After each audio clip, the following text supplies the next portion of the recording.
రాజీవ్ యువ వికాసం గడువు 14 వరకు పెంపు బట్టి విక్రమార్క వెల్లడి.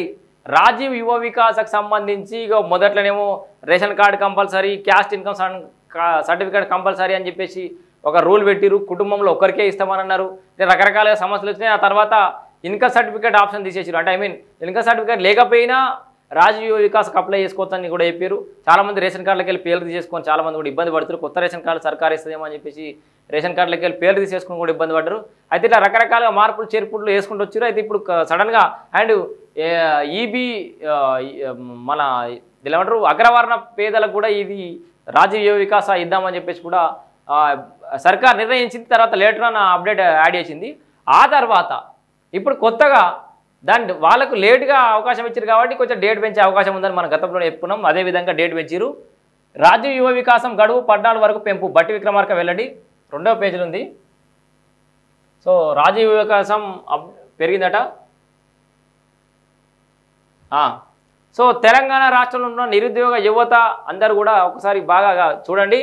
రాష్ట్ర ప్రభుత్వం ప్రతిష్టాత్మకంగా చేపట్టిన రాజీవ్ యువ వికాసం పథకం గడువు ఏప్రిల్ 14 వరకు పొడిగించినట్లు డిప్యూటీ సీఎం బట్టి విక్రమార్క తెలిపారు. ఏప్రిల్ 4 తారీఖు 5 తారీఖు దాకానే ఉండే కదా, ఇప్పుడు 14 తారీఖు దాకా పెరిగింది. ఇక మళ్ళీ పెరగది. ఏమైనా ఉంటే 14 తారీఖు లోపలనే అప్లై చేసుకోరు. వీలైతే ఇయ్యాల రేపే అప్లై చేసుకోరు. మళ్ళీ 10 తారీఖు 14 తారీఖు దాకా ఎదురు చూస్తే మీకే ఇబ్బంది అవుతుంది. సర్వర్లు చక్కగా పనిచేసి అందరూ ఒకసారి దాని మీద పడతారు. డిప్యూటీ సీఎం బట్టి విక్రమార్క తెలిపారు. దరఖాస్తుల స్వీకరణ నుంచి గ్రౌండింగ్ వరకు నిరుద్యోగ యువతకు ఇబ్బందులు లేకుండా సమస్యలు పరిష్కరించాలని అధికారులను ఆదేశించారు. సోమవారం ప్రగతి భవన్ నుంచి సిఎస్ శాంతికుమారి జిల్లా కలెక్టర్ల వీడియో కాన్ఫరెన్స్ నిర్వహించారు. ప్రభుత్వానికి ఆర్థిక ఇబ్బందులు ఉన్నప్పటికీ నిరుద్యోగ యువత సొంతకాలపై నిలబడాలన్న ఆశయంతో ఈ పథకాన్ని చేపట్టాము. మండల పరిషత్ పురపాలక కార్యాలయాల్లో దరఖాస్తులు అందుబాటులో పెట్టాలి. అభ్యర్థులు అక్కడే దరఖాస్తు చేసుకునేలా ఏర్పాట్లు చేయాలి. అర్థమైందా? మండల పరిషత్ పురపాలక కార్యాలయంలో దరఖాస్తులు అందుబాటులో పెట్టాలి. డైరెక్ట్ ఆఫ్లైన్ దరఖాస్తులు అందుబాటులో పెట్టాలంటారు. అధికారులు అభ్యర్థులు అక్కడే దరఖాస్తులు చేసుకునేలా ఏర్పాటు చేయాలి. అధికారులు అప్రమత్తంగా వివరిస్తూ ఈ కార్యక్రమాన్ని విజయవంతం చేయాలని పేర్కొన్నారు. ఈ పథకం కింద ఎంపికైన లబ్ధిదారులకు పరిశ్రమల శాఖ అవగాహన కల్పిస్తుందని మంత్రి శ్రీధర్ బాబు తెలిపారు.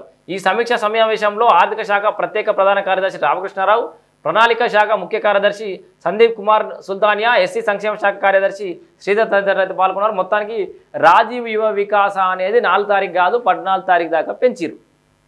ఎవరైనా ఉంటే మిస్ అయిన వాళ్ళు ఉంటే అప్లై చేసుకోవాలి.